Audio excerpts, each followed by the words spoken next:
Welcome back, and in this video I'm going to talk about the latest version of my favourite shoe, the Brooks Glycerin 22.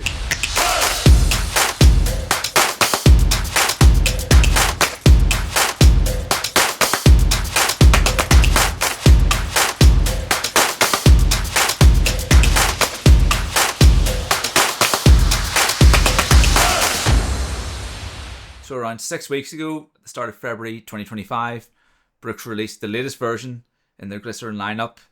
The Brooks Glycerin 22. I'm going to put a few stats for this shoe up at the side of the screen here, looking at the weight, the drop, and I suppose most importantly the price. And that's one positive thing I want to start off with, is it's kept the same price as the shoe was last year, which is a positive indeed.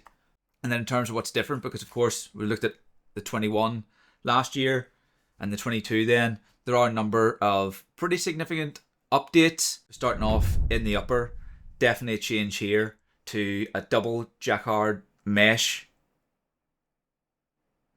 which is a little bit warmer than last year's, and it also has this sort of faux heel collar sort of thing with the pull tab that last year's didn't have. Last year was a bit more of a kind of standard heel in it. And to me as well, the toe box just at the front here feels just that little bit narrower than last year's. And I noticed this when I first got the shoe. I actually half sized up in this from last year. Still felt a little bit narrower. Nothing troublesome, but just a little bit less space there despite going up half a size. It might bother some people. If it does, you can actually get the shoe in different widths. You can have two sort of wide and extra wide, I think it is. And next then, and probably the most important bit, is the midsole, the foam. And that has undergone a significant change and upgrade, Brooks would say. In that replacing the DNA Loft nitrogen infused foam, there's now DNA tuned throughout the shoe.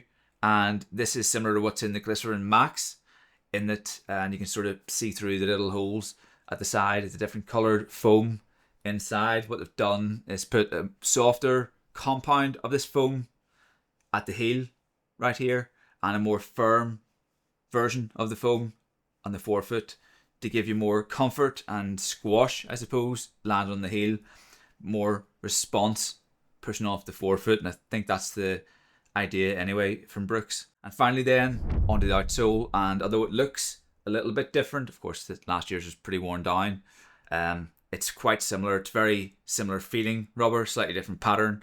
And based on the experience of last year, where it took over 600 miles to really wear that down, I think this will be another good performer. So what have I used this for to date? Again, long runs. It's been up to 14 miles in training so far without too much of an issue. Again, I have definitely noticed the narrowness of the toe box. And daily runs, of course, 3, 4, 5 miles. It's been used once at the track.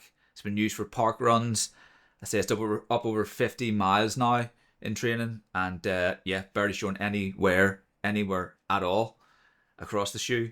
And initial impressions then over those 50 miles, having run in the version 21 for a year, I kind of prefer the old one. I really prefer the old one, actually. There's nothing wrong with this shoe necessarily, but as you can see from the stats earlier on, this shoe weighs over 10 grams per shoe heavier than the old one, and there's not really much reason for it. A little bit of additional cosmetic heel collar here.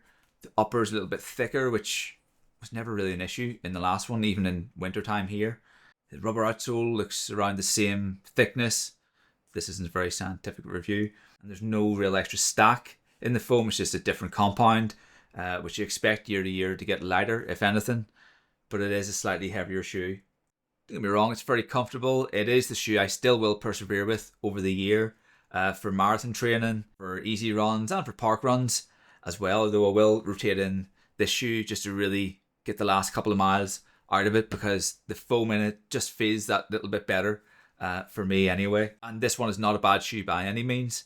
As I say, the price really makes this pretty compelling, because a lot of other shoe manufacturers go up every year with inflation, the way the world is, but Brooks have chosen to keep this the same price. I think last year I might have given this shoe maybe an 8 out of 10 in terms of how much I enjoyed it, what I thought of it. I think this would probably drop to a 7 because it just is a little bit heavier, and you do notice it despite it only being just over 10 grams.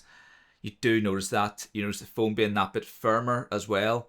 And again, maybe I've only went through 15 miles. It may soften up over time. If you've got the choice, if you can find this one, last year's version, at a really good discount the way they are at the moment, around £100, 40% off. Personally, probably go for this if you haven't got either. But of course, if you do go for this one, you're not going to be disappointed. You know, it's not a bad shoe. It sounds very negative. Again, it's still going to be the shoe I use throughout the year. And for what it's worth as well, this shoe, in my opinion, is pretty decent looking as well, which never hurts. And that's it then. Thanks for watching. This has been the Brooks Glycerin 22. And next week, I'm going to talk about what this shoe is going to be on my feet to train for this year. Thanks for watching.